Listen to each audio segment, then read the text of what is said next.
There's a place in the North Atlantic sailors call the Gray Belt, a stretch of cold, fog-choked water where compasses fail, radios cut out, and ships go missing. Most commercial routes avoid it.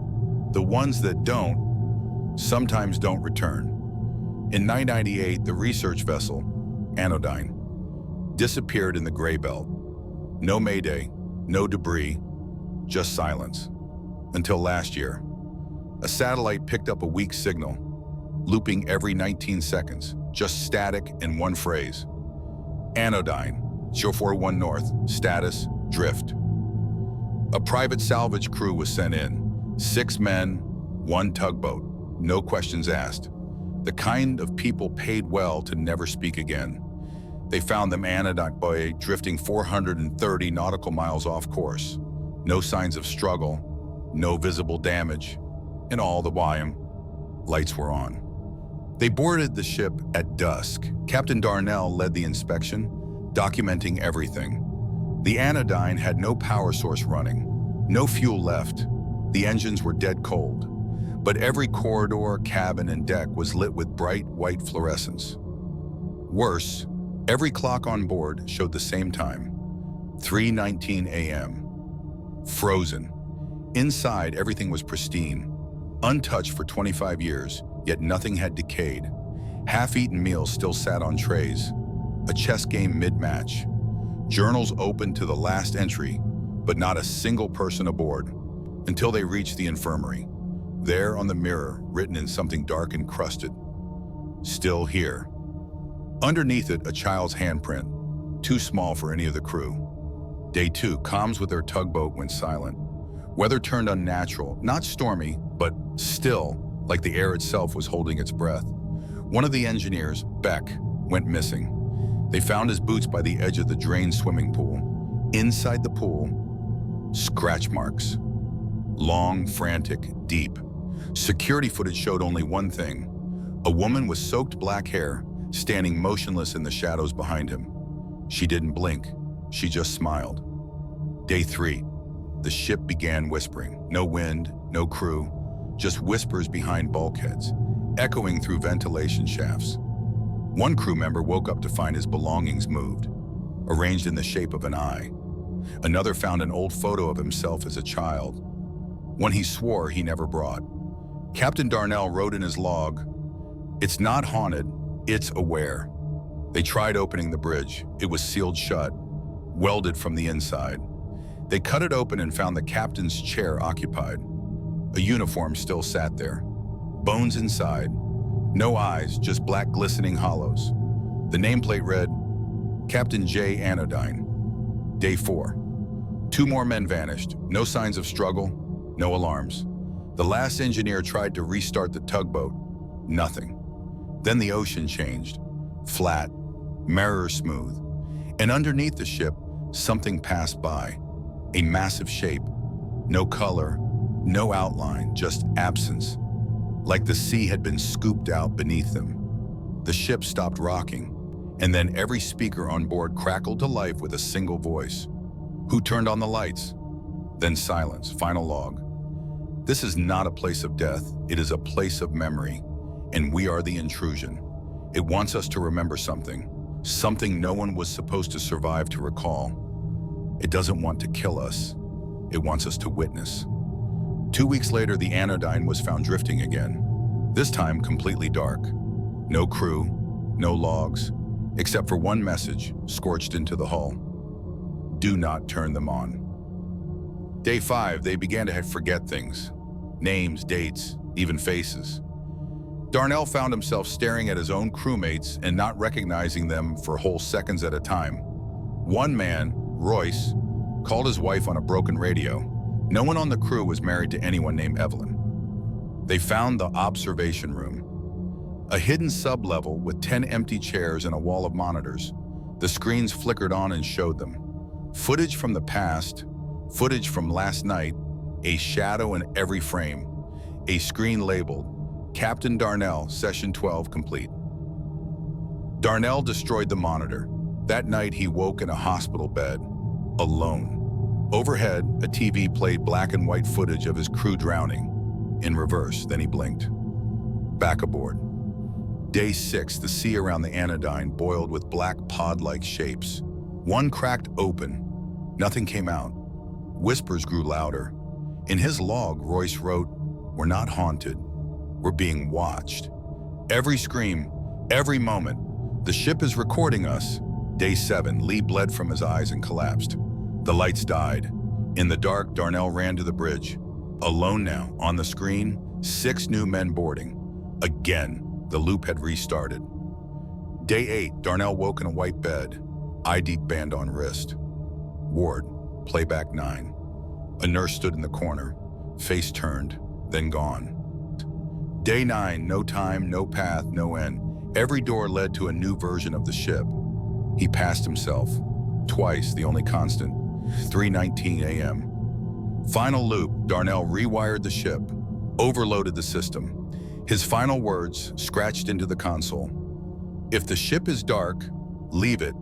If it's lit, you're already inside." He pressed the button. Silence. The anodyne was found adrift, dark, empty, cold. Inside the observation room, monitors flickered again, showing 6 men, 1 tugboat, approaching.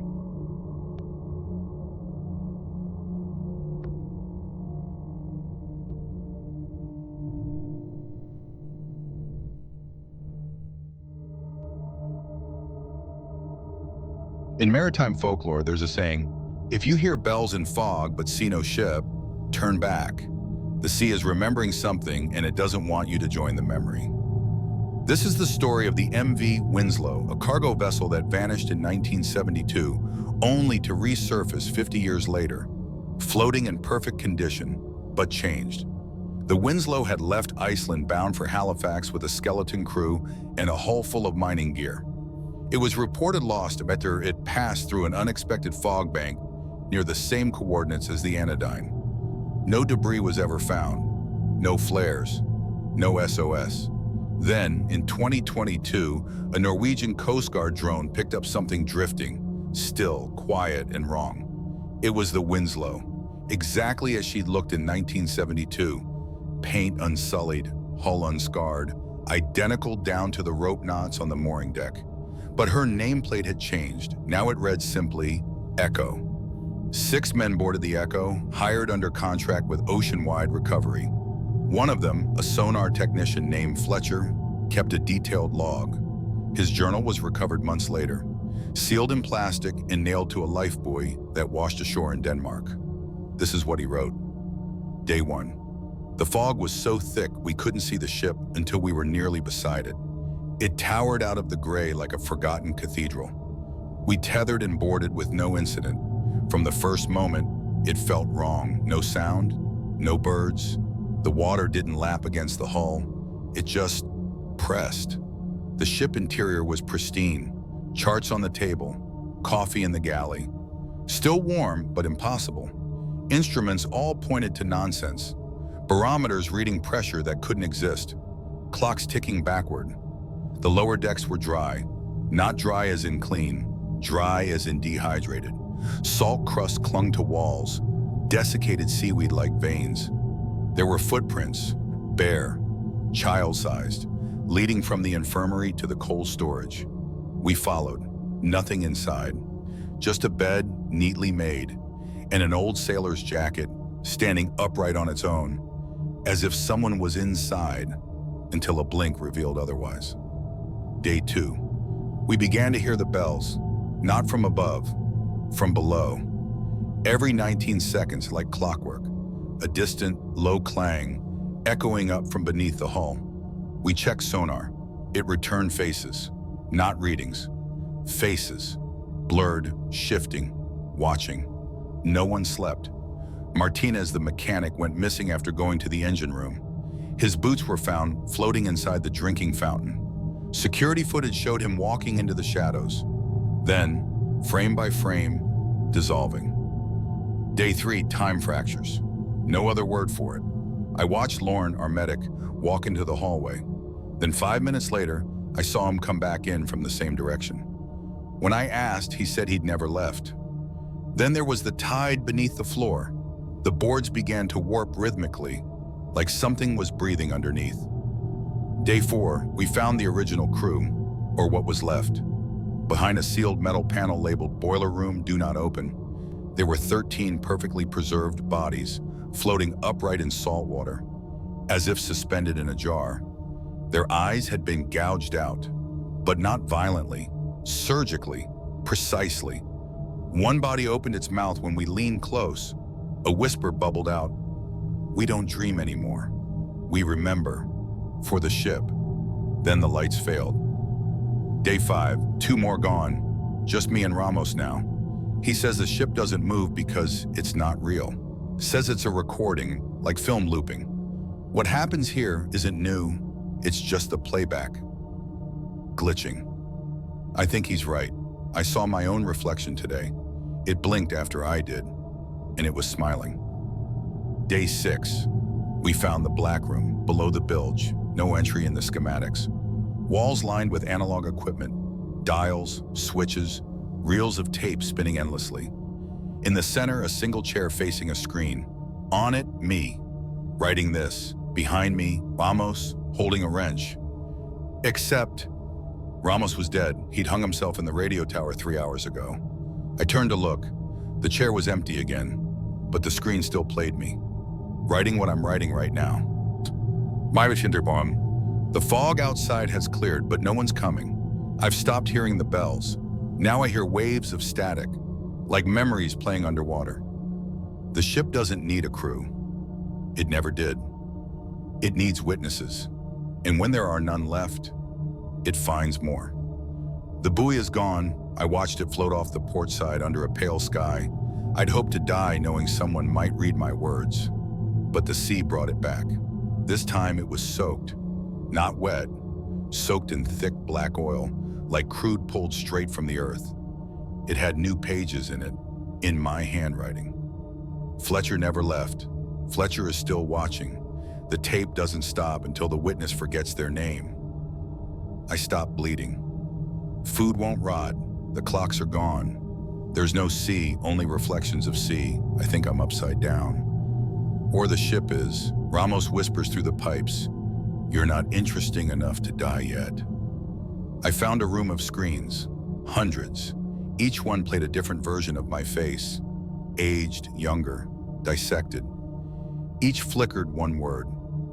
Uploading. Ramos returned today, or something inside him, no eyes, just dials, no mouth, just whispers. They're listening. That night the ship lifted, or we left the ocean. Above us, a sky of flickering screens. We were in the archive's transmission zone. Not a ship, not a memory, a broadcast tower. I found the transmission core, rippled the tape. It bled. The ship screamed.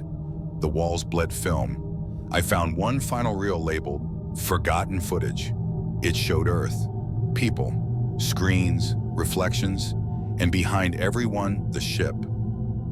Final message, unknown origin. The MV Echo is no longer adrift. It sails on wavelengths.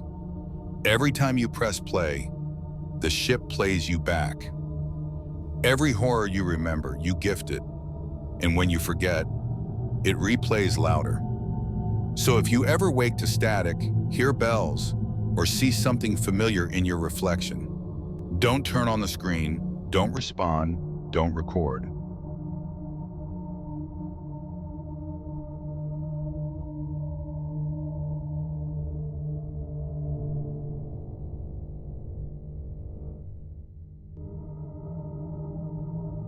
There's no logbook, no video, no official report, just a voice recording, half corrupted by seawater and time, recovered from the only item found floating beside the derelict, a black box wrapped in barnacle-covered cloth. I don't know who I'm recording this for or if this thing still works. My name is Alex Rourke, civilian inspector. I was contracted to assist on a claim investigation of a ship that shouldn't exist.